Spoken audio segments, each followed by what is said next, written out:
Sinus primitif de sinus 8x sur 9 plus sinus 4 de 4x.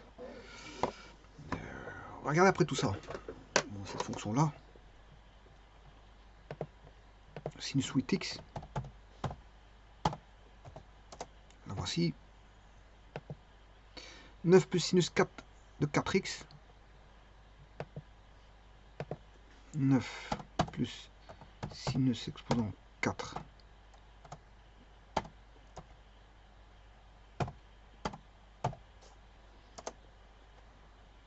Alors, pourquoi ils ne m'ont pas fait la fonction? On avait les plus hautes. Voilà. Parce qu'on en fait plus 9. Si on fait plus 9, elle sera toujours positive. Hein.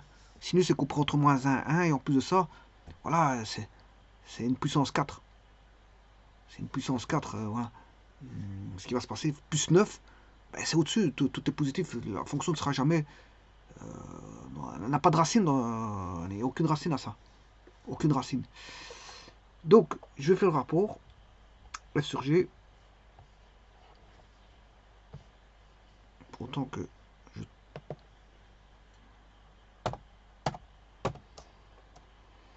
Voilà la fonction.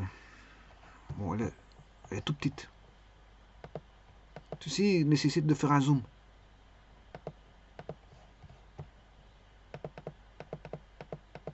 Voilà, elle est toute petite. Alors, les racines sont celles des racines 8x. Hein. Ce sont les racines de sinus 8x.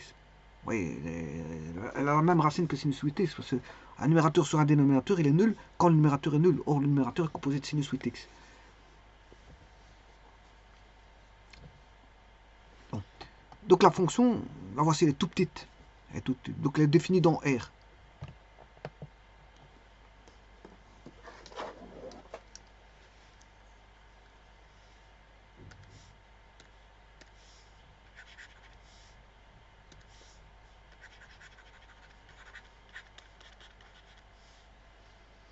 Alors, comment on va calculer cette primitive?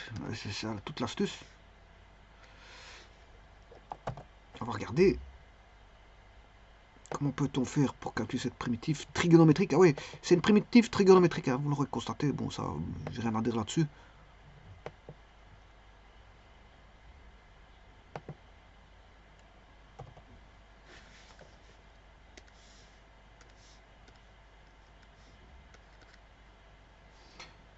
Alors, qu'est-ce qu'on peut faire?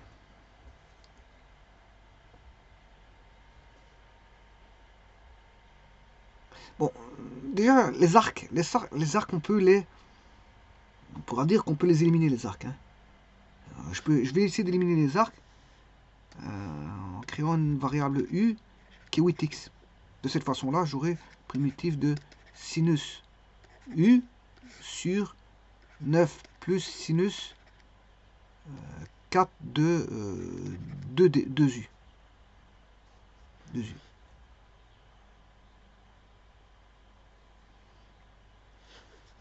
Ce qui veut dire que le différentiel de u, il vaut 8 différentiel de dx, qui fait du sur 8 est égal à dx. Donc le dx, il vaut du sur 1 huitième. Voilà les constantes. Nous revoilà replongés sur une nouvelle primitive en u.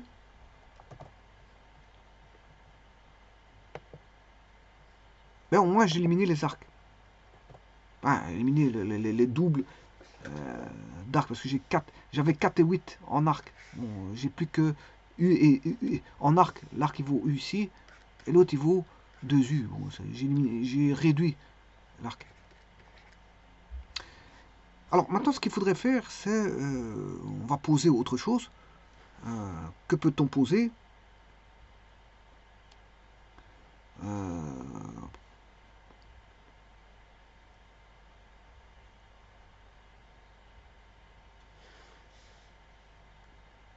Bon, ce que j'aurais pu faire aussi, ici, c'est pas ça. C'est parce que ça m'arrange pas. Ça m'arrange pas. J'aurais préféré poser 4x. Alors, si je pose 4x, ben, ça veut dire que là, j'ai plutôt le U là et le 2U au-dessus. Ça peut m'arranger, ça. Ça peut m'arranger. Sinus de U. Parce que ça va me faire intervenir du cosinus. Vous aurez compris que c'est 2 sin à causa. Sinus de A égale 2 sin à causa. Bon, donc il faut que je réarrange ici parce que c'est mauvais. Ouais, c'est mauvais par rapport à ce que j'avais écrit par avant. U, j'ai posé 4x. DU, c'est 4dx. Donc on va revenir avec un 4 ici. Donc j'ai un quart.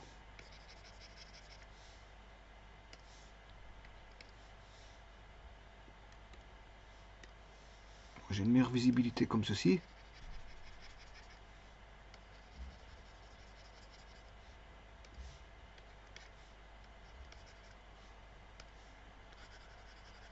Ah, c'est déjà un peu mieux. Ça peut me faire intervenir un cosinus avec la formule. Voilà, de sinus, 2 sin, sinus 2A, c'est 2 sin à causa.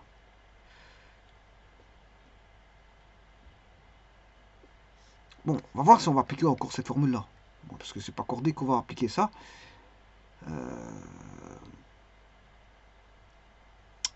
Aussi, j'ai des carrés ici. Hein. Au dénominateur, on peut constater qu'on a des carrés. Je peux même faire intervenir le 1. Donc, à mon avis, on va voir de l'arctangente.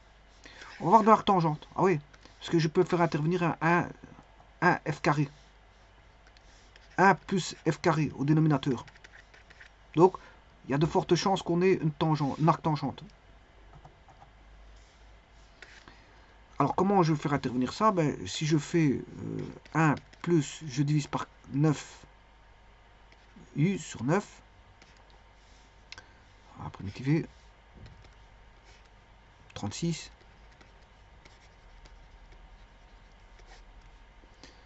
1 plus sinus carré u sur 3 au carré. Là, vous reconnaissez 1 plus f carré. 1 plus f carré. Bon. On va poser v est égal à sinus carré u sur 3. Donc la différentielle de v vaudra 1 tiers, parce que bon, j'ai un tiers devant, fois 2 le dérivé de sin du carré, c'est 2 sin, u, fois la dérivée de sin, qui est cos u, différentielle de u. Or, justement, ceci, c'est très bien, je l'ai là. C'est magnifique. C'est magnifique parce qu'il est au dénominateur. Donc, on a un 36e de 2 sinus u cos u du. Voilà. 1 plus v carré. Donc, ce qui veut dire qu'on a... Oui, un 36e, je m'excuse, c'est un 36e. Égale un 36e de... attention qu'il y a encore 2 tiers ici. Le 2, je vais le garder. Pour un tiers, c'est 3dv. 2 sinus u cos u différentiel de u. Un 30e fois 3 dv 1 plus v carré. Voilà, et là vous reconnaissez l'arctangente. 3 36e.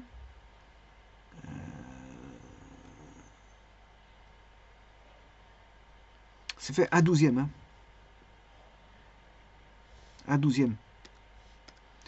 Donc on aura un 12e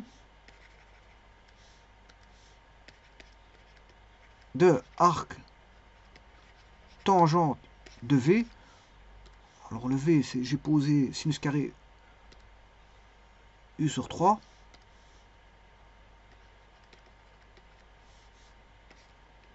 Alors le U, il valait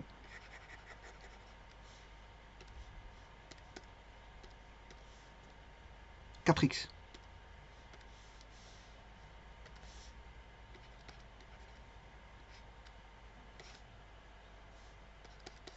C'est ce que je vous disais, il y avait un arc tangente dedans, parce que on le voit tout de suite, hein, 1 plus f carré au dénominateur, ça doit vous faire tilter. C'est comme quand on voit racine carrée de 1 moins f carré, c'est arc sinus.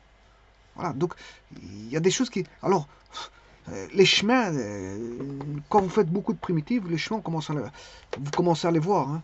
Vous commencez à les apercevoir. Quand vous avez une fraction simple, avec des racines au dénominateur ou pas de racines, c'est-à-dire racines complexes, pas de racines, c'est dans R, bien sûr. Mais il y en a toujours dans les complexes, il y en aura toujours.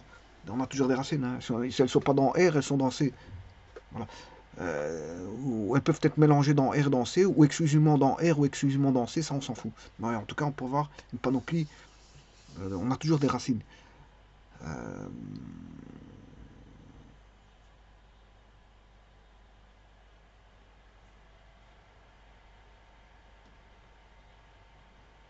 A toujours des racines. Par exemple, si je prends ici x carré, ben une racine en 0, 0. Si je prends x carré plus 3, ça veut dire qu'on a monté la fonction en 3. Et vous allez me dire, il n'y a pas de racine. Parce qu'elle ne touche pas l'axe des x. Oui, mais il n'y en a pas dans les réels. Mais dans les complexes, il y en a. Hein. Il y a des racines de complexes. Hein. D'ailleurs, regardez bien, racine de q. Alors, comme il n'y a pas de racine réelle, je vais chercher les racines complexes.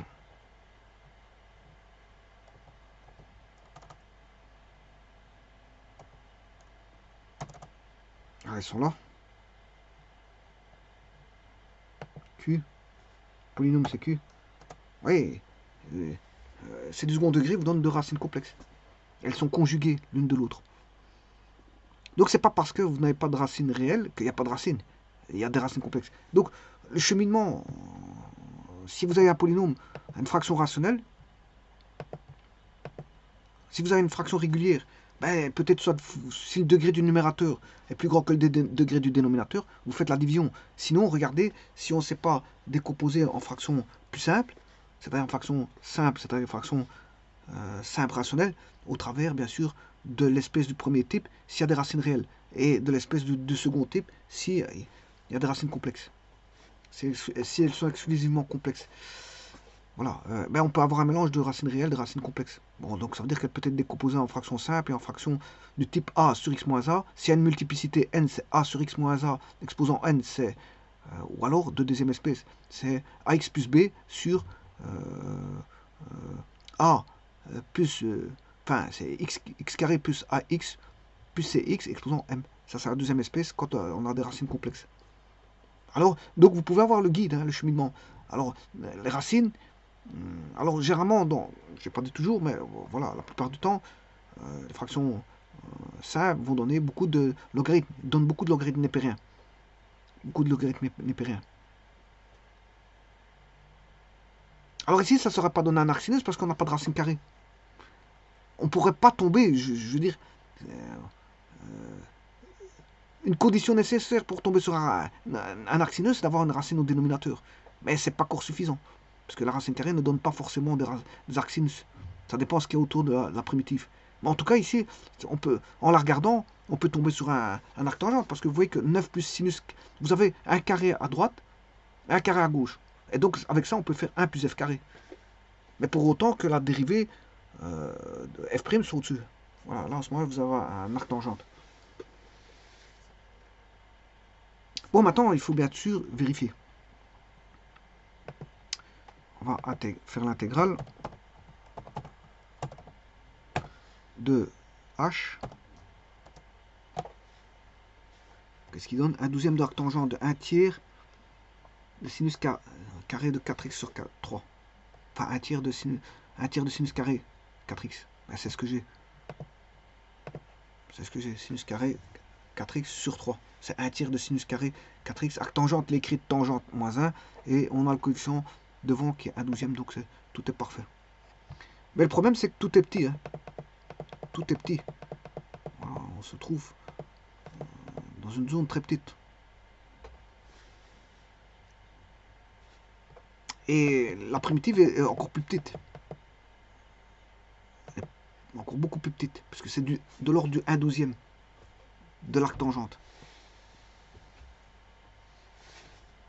Je vous remercie.